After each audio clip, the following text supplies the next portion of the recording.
What's the intro?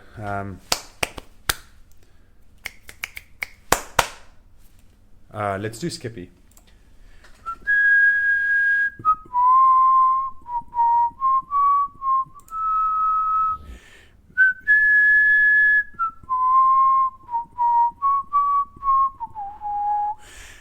Good evening, everybody. Welcome back to the Identity Human podcast. I do believe, and I'm just checking quickly so I don't get this wrong, we are now on episode number 22.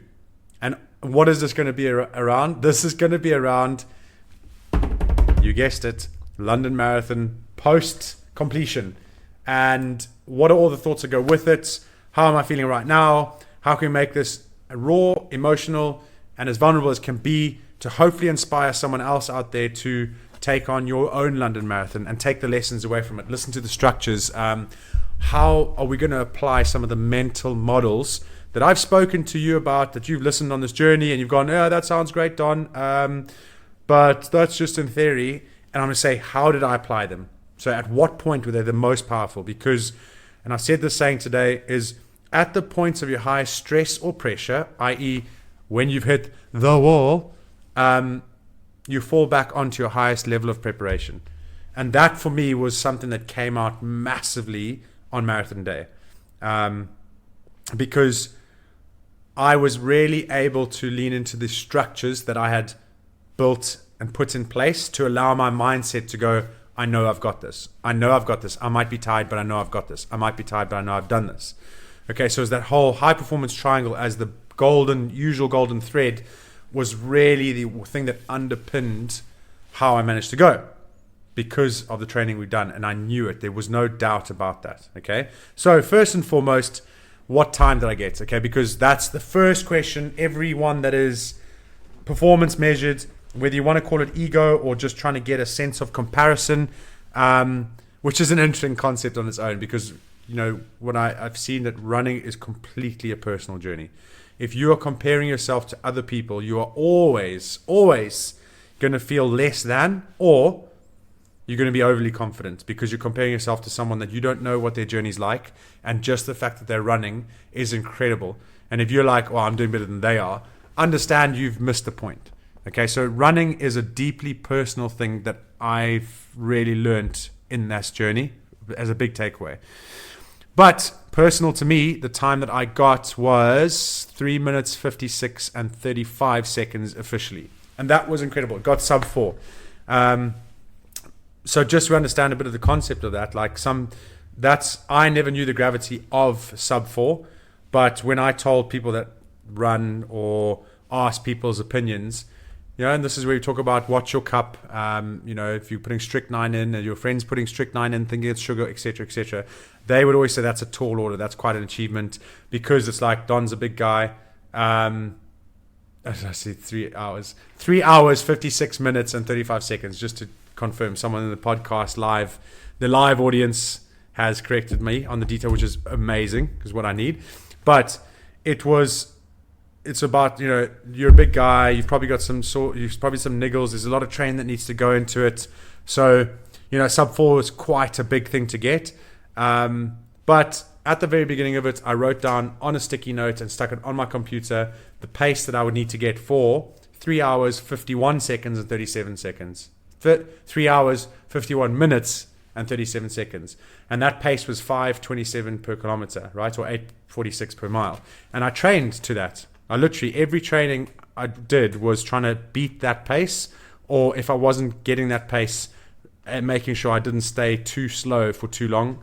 And that really did help me, because I set a big goal and I knew that there was some wiggle room for the sub 4, because I think realistically the sub 4 was it, but I trained for further than. And I think the biggest lesson that did come out of that was, don't be scared to set big goals, because when you set big goals, and I think the caveat is you truly need to want to actually achieve those. Like, it's got to be a drive that you get up every morning trying to achieve. Is even if you don't achieve that outcome, the process and the things that you learn in the process are far greater than the outcome could ever be. So for me, getting like that 3 hours 56 is great for the ego, for whatever you want to call it, for that self-importance. But I could never explain to anyone else, because it's really hard to put that feeling across, as to how satisfying that journey was. Because by the end of that journey, I had made a commitment to not quit. I'd made a commitment to not take shortcuts, to not cut corners. And I knew that was going to help me be rock solid when it came to marathon day, and it worked. So trust the process really comes into this for me. It's like making sure that those little things that you usually would let in, the region beta paradox is what I've spoken about before.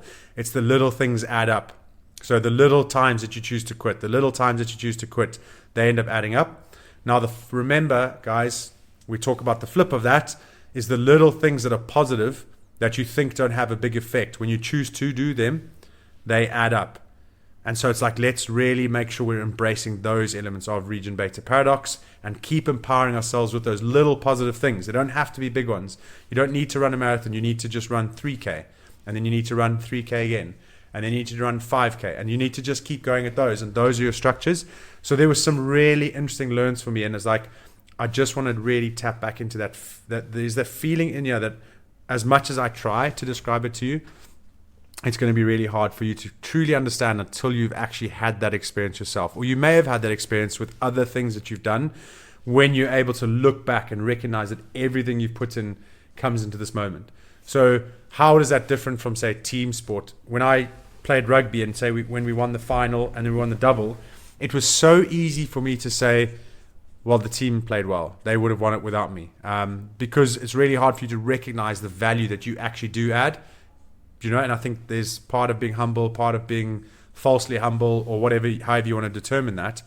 But with running, there's no hiding. So if you do badly, if you have a bad time and you know you should have done better, there's self-reflection there that's like, okay, this is where I went wrong, which is great, because opportunities to learn, they're not gray areas, they're black and white. You just didn't do the training you needed to do, or you just did. And so the beauty of that is, if you get a good time, if you get what you want out of that race, you can fully accredit yourself, your discipline, your training, your choices. Everything was about you. And it's why, and I really like that. Do you know what I mean? There's no hiding. And maybe that's big for me because I've always been in team sports and always had the ability to hide.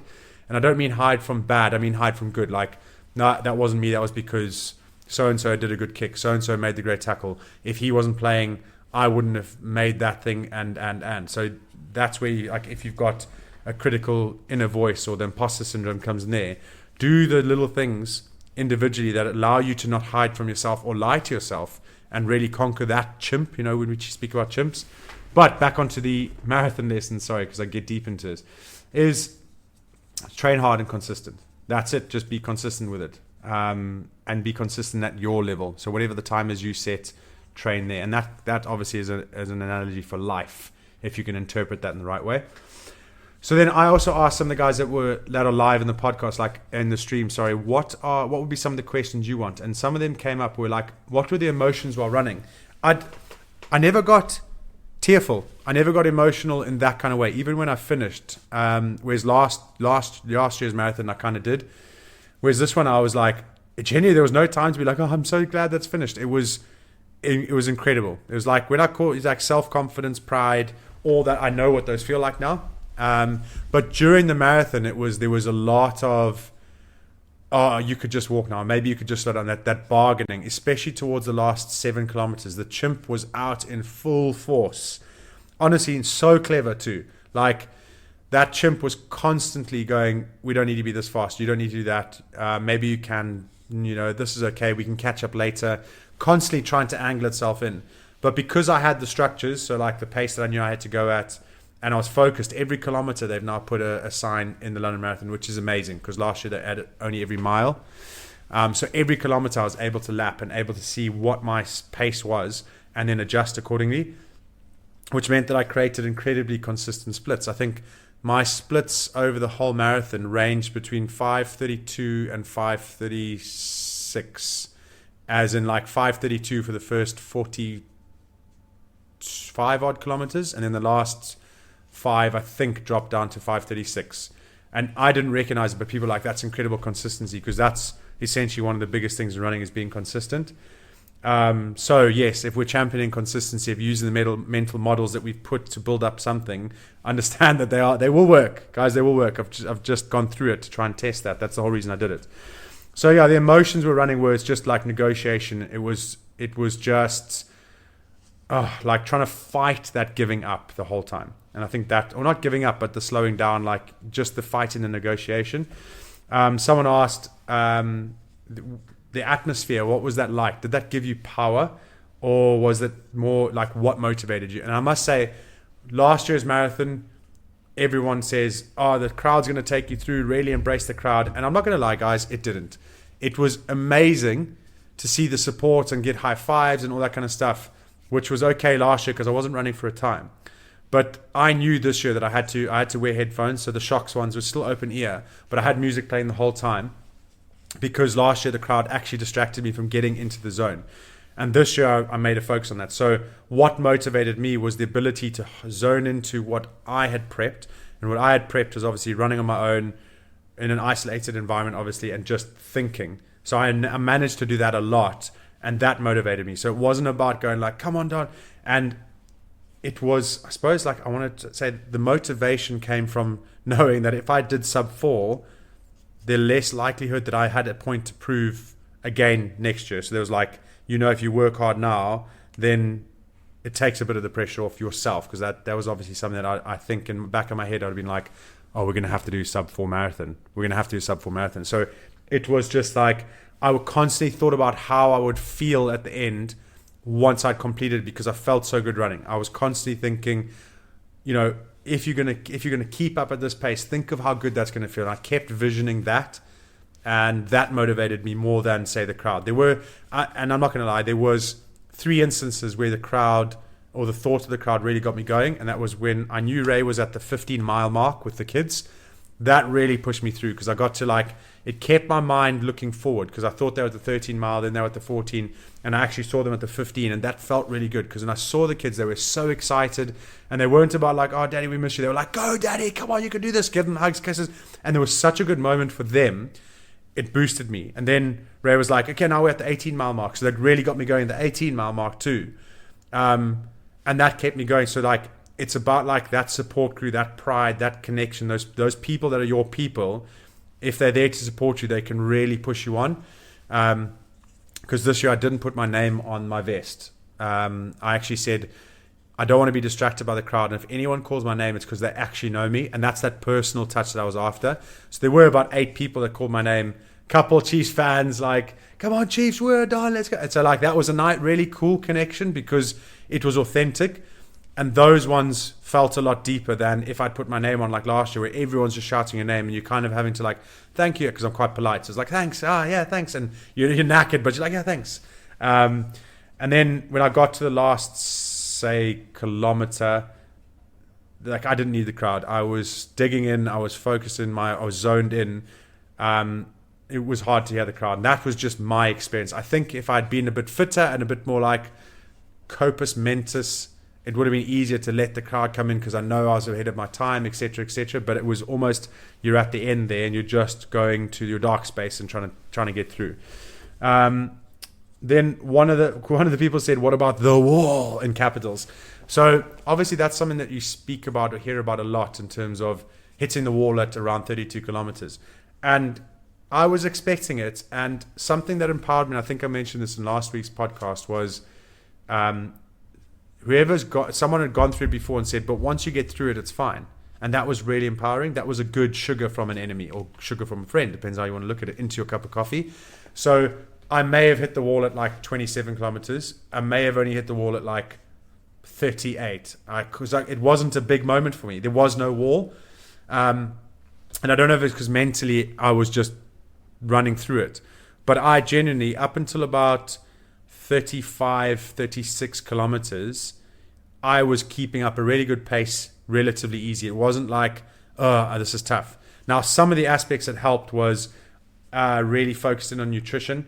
So in terms of carbo loading, amazing. Carbo load from a Thursday to a Sunday, I was just eating everything that I usually wouldn't, pasta, pasta, and then pasta for snacks, and then, jam and peanut butter sandwiches for breakfast on the marathon day. There's really nice Hilltop energy gels, which is just honey and blueberries. They were delicious. And sushi and and pizza. You were able to just go for it. So the wall, I think, was less of a thing because I actually recognized it's not just about your training. It's not just about your mindset. It's like, it's the holistic point of view too. So we have to make sure that we're keeping that point of view in the things that we're trying to achieve. So on the day, it was like trying to take your gels before you got tired. So even when I felt good, it would be like, okay, time to take a gel. So I ended up taking it every like 30 to 45 minutes to make sure I had the energy fuels to keep up what I kept up. And it worked. Like generally that kind of worked. So whether the wall was there or not, it wasn't a huge wall for me this year, unless you consider the last like 5 or so kilometers as a wall, because then yes, that was there. But I'm pretty sure that everyone gets that at the end, don't they? Maybe that's the wall. And then one of the last questions, or last 2 points, this one is, how did you feel? So how did you feel when it was done? Was it like mission accomplished? 100% yes. I felt amazing. I felt proud. I felt great. Nothing in me was like, you still have something to prove. Last year, I finished within a minute and I was like, no, I didn't finish the marathon in a minute. Don't be silly. I finished and said, I'm never running a marathon again. And within a minute, I said, I'm going to have to do it again to test my mentality. Whereas this year, I finished and I was like, done. Like, mental models tested, discipline tested, consistency tested, outcome achieved. There's literally, I'm not trying to be a pro marathon runner. I'm not about to think that breaking 3 hours is a big thing for me, because it's not my life. Like, running is not my thing. Like, I know that it's some people's things and it means a lot to them. But for me, getting that sub 4 was less about the ego sub 4, more about I know sub 4 is a good mark to get. And I've got these mental models and I put myself to test on, because those mental models is what we're talking about to you guys, to build up your identity, to build up your ability to perform in the coaching that I do. In all the things that we're trying to do is like, we can empower our own foundations. We can be our own architect. And that's what really attracted me to doing the marathon for a second time, because there was no extra motivation. There was no excitement. It's all more doom and gloom because you know what you have to go through. But guys, the one thing I've learned about running is, like I said, it's not about a skill. It's just about repetition. And the more you repeat, the fitter you get, the easier it gets, the more you like doing it. And that's the journey. So the last bit that I would want to speak about is the mental models that helped during it. So I've obviously mentioned high performance triangle, being able to lean into the structures so that when you're going up and down feeling nervous, it was, and especially so like pre-marathon, so like maybe the week before, that's when the mindset really sets in and goes, oh, do you think that you should be trying to get that 4 minutes? Maybe you should not try, just take the pressure off. And you're trying to validate yourself to all the people around you constantly. And I was still, even on a Saturday, like testing out how someone would react to like, oh, I'm going to try to get sub 4, and just seeing if they were like absolutely ridiculous, which 2 people did. They were like, oh, if only it was that easy. And I was like, yeah, but I've run this, and I try to I've done a half marathon at a really good pace. And they're like, yeah, if only it was that easy, because you still got to do that again. And I was like, not that cyanide. This is a friend putting cyanide in my coffee. I need to stop this.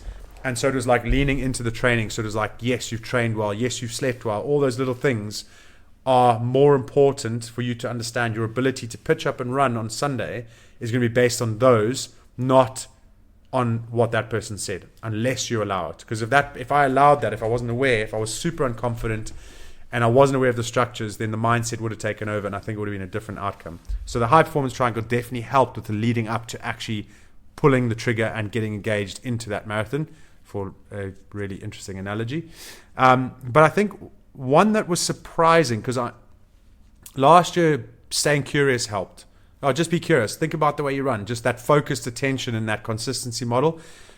Focus on how you're running. Focus on efficient running. And I tried that this year and it really did work. Breath work as a mental structure. So I would know that if I was starting to feel tired, I would focus on nose breathing. I would focus on getting oxygen in my body. And that really, I think, because that's the interesting thing about breath work, isn't it? It only works like a minute or 2 later. It doesn't have this immediate effect. So I definitely used breathing as a mental structure to make sure that I was focusing on my running efficiency. So let's be curious. Let's make sure we've got the focused attention right. Let's get the scale right. The whole time the scale was like, we got to be consistent at this pace. The influence there again, I was making sure I wasn't running and chatting to other people. I did see my friend along the way and we chatted for like 2 minutes and I dropped back, because you can start to wander like that. So it's just making sure that I was putting that scale, focused attention and influence to test. But I think the one thing that was really key with that was the desires. I made sure that I kept remembering the why. like, Don, why are you doing this? Remember, we test the mental models. We're going to go back to the people that are listening and investing their time of their life, some of their emotions, some of the things that they want to achieve into the things that you're saying. So there's a bigger thing at play here, because we need to make sure that these things work. And they did, because the desire was there. And that was a really interesting point. But the one thing that I think worked the most in terms of helping to identify where the mind was going was above the line and below the line. Hey, come to the rescue. Amazingly, because I recognized in training that when you start to go below the line, that's when the chimp starts to take over. So it's like, oh, you're tired. Oh, we don't want to do this. Oh, there's no need to, like, it's that like defensive, I need to protect myself. Let's go into survival mode. And when you start to go into below the line when running, I started to like run less efficiently, start to plod more, because you start focusing on what you can achieve and you just focus on what you've got. Does that make sense? So it's like that fixed mindset starts to take over. But as soon as I recognized that, maybe, I don't know how long it would have been in, and I'd be like, all right, we're below the line. Where are you below the line? Let's get above the line. So I would just start to act above the line in terms of like, oh, I'm going to run more efficiently. And I'd just tap into like, imagine the things that I can do once I've finished this and I get the time I've got. Like, think about that feeling. So it really did, and this is going to sound so weird, it really did help keep me from plodding, keep me from dropping off, because I kept bringing my mind up. I kept bringing where my focus was up towards openness, to being, what if we do really well? What if you can keep up this pace? What if this really does work? And that was so rewarding, because there was numerous times where that mental model, specifically above the line and below the line, where am I, really helped. And I'm proud to say, guys, like, we've spoken about these things. We're episode 22. We're talking about Identity Human and trying to build up our mental models. And these things have real world application if you can repeat them and think about them and put in some mental prompts, some focus reminders in and around you. So I had on my screensaver, I can actually tell you what I put on my screensaver to when I pulled up my phone and I was on the run, to actually look at, to remind myself in case I've forgotten. So focus attention. So I needed to make sure that I had the ability to have the right focus attention. So don't judge your future by your present is what I put. Now remember that, guys, that's so important for anything you're trying to achieve. Don't judge your future by your present. So if I was like, I'm never going to achieve it because I'm really tired now, I wouldn't have. But I was like, no, I could. I might be tired now, but my energy is going to kick in a minute's time. My Energel, my Lucozade, the water that I've just had is going to help push me somewhere. And it always did, because it allowed me to stop going below the line, going, I'm tired now, and going, but I won't be in a minute or two. Get through it was another one, because it's like, at the end of the day, take responsibility, stop complaining, don't be a victim. Breathe and run efficiently. So that really helped. The efficiency bit really did help. Stay curious. That made sure I triggered the breathe and run efficiently, and 1 foot in front of the other. It was just like, that's just a reminder that everyone says, just put 1 foot in front of the other. And yeah, that's essentially a summary of London Marathon and how mental models and what's the purpose of you guys listening to this, other than, oh, I really enjoy listening to Don. Yes, that comes to a point, but more than enjoyment, I want you to be able to take value into your own life, put it to work in your own life, and then help someone else. So it's that knock-on effect, the butterfly effect. Like, if each of us can realize that a flap of the wing, a ripple in the water can actually make a positive difference, but you have to start by focusing on yourself, it starts to get dividends. It starts to make like huge rewards. Like, for instance, I did that second marathon to test the mental models. That was for me, purely selfish, and that's okay. Because remember, I say it's okay to be selfish, but in the process of being selfish, I'm putting up inverted commas there, I raised over £2,800 for Young Lives vs. Cancer. Money that wouldn't have been there if I hadn't gone, I'm going to do this. And I also, at the same time, like, you get a sense of community. You understand why people are so awesome when you give them the opportunity to, because people like seeing other people doing good things. But we're always scared because we think people don't. They really do. People like to be part of something bigger than themselves. That's why I liked, raising money, is because that's bigger than me. That's bigger than I ever will be. Like young kids and cancer and all the charities that you see running in the day, like, those things are huge. And I think the last thing I want to say about London Marathon is go and watch it if you've never watched it. It might seem hectic, but you will get a sense of the best side of humanity, people that are above the line for a whole day. Go and watch the people that are coming in 6 hours plus. Go and watch them struggle. Not because the struggle is like a masochistic like pleasure, as in like you like to see people in pleasure for your in pain for your pleasure, but it's more like you realize that character growth comes through struggle. Like those people are changing their lives by running a marathon and doing something that really sucks and really hurts. But you see the looks on their faces when they finish, when you shout and you shout their name and like how it lifts them up and you connect with them.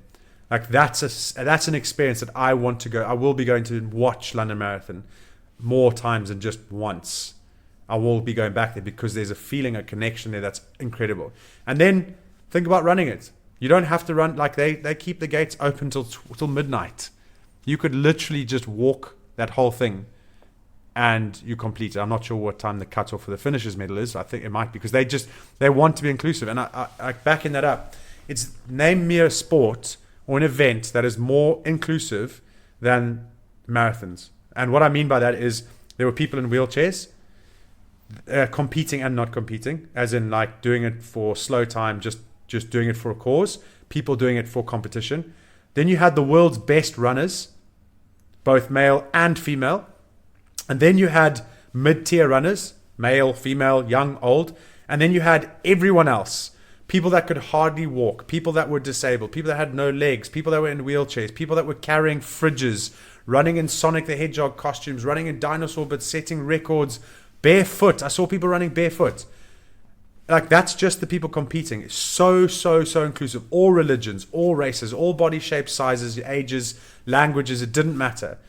Because when they had that bib on, everyone was doing the same thing. They were all running to achieve something. And that's incredible.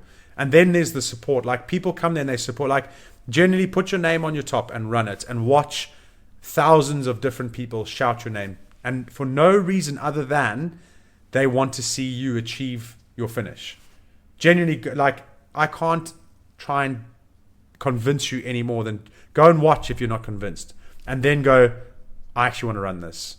And if you really need some help, tell me. I'll come run it with you. But I'm not going to run it under 6 hours because I don't want to do that yet. I don't want to commit to that. And I did say I don't need to run it again unless I'm helping someone support. It has to be a good cause. So generally go and try it. Go and sign up for something. Go and do something a bit different. Go and challenge yourself in a slightly different way. Get out of your comfort zone in a measured, safe way, which running is. Like there's running programs, you stick to them, you're going to see what you achieve. Okay? That's my thought for the day. So if you've listened this long, thank you very, very much. I appreciate you sticking in there, giving support. If you liked what you hear, if you agree with it, put some comments on the podcast, share it with friends and family if you want to. Share some older episodes because you realize that you've been part of this journey. You've listened to a mental model. You've gone, how does that apply? And now you've seen some of the results that are coming. You're like, ooh, there is something here. Let's try this. Let's try it ourselves. And if you're interested in actually, maybe taking it to a deeper level and you want to get some accountability, I just realized now I haven't actually plugged this before. Tomorrow night, I'm running a webinar for ice bath course. And obviously because ice baths are one way of applying these models.